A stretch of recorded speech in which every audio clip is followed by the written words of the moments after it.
अस्सलातु वस्सलामु अलैका या रसूल अल्लाह। अस्सलातु वस्सलामु अलैका या नबी अल्लाह।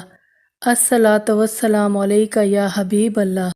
औज़ु बिल्लाहि मिनश शैतानिर रजीम। बिस्मिल्लाहिर रहमानिर रहीम। अस्सलामु अलैकुम। अल्हम्दुलिल्लाह एक और नई वीडियो के साथ हाजिर हूँ। कैसे हैं आप सब? मेरी दुआ है कि अल्लाह ताला आप सबको हमेशा यूं ही खुशो खुरम रखे, आमीन। नमाज शैतान को आपसे दूर रखती है, इसलिए ख़ुद को 5 वक्त की नमाज का आदी बनाइए। ज़बान पर हर वक्त इस्तग़फ़ार और दरूद शरीफ का विर्द जारी रखा कीजिए। आइए हम सब मिलकर भी दरूद शरीफ पढ़ लेते हैं। सल्लल्लाहु अलैहि व आलिहि वसल्लम। आज की आयत का तर्जमा पेश खिदमत है। सूरतुल माइदा आयत नंबर 85। और वो लोग जिन्होंने मानने से इनकार किया हक़ को और जुठलाया हमारी आयात को, वही हैं अहले दोज़ख। सुभान अल्लाह। अपनी आज की वीडियो में मैं आपको आपकी हर जायज़ हाजत के जल्द पूरा होने का 9-10 मुहर्रम का एक ख़ास वजीफ़ा बताऊंगी।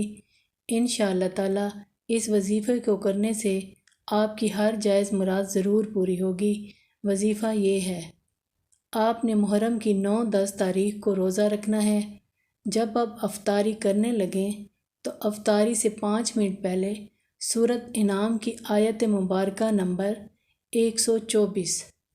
अफ्तारी से 5 मिनट पहले सूरत इनाम की आयत मुबारका नंबर 124 को पढ़ना है। ये दुआ की कबूलियत का वक्त होता है।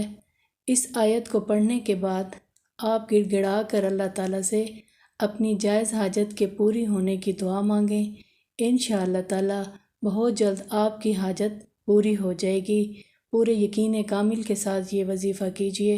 निहायत मुजरब और आज़मूदा वजीफ़ा है।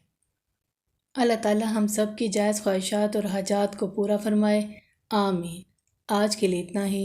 इंशाअल्लाह ताला एक और नई वीडियो के साथ दोबारा हाजिर खिदमत होंगी। अब इजाज़त चाहूँगी। अल्लाह ताला हम सब का हामी और नासिर हो। अल्लाह हाफिज़।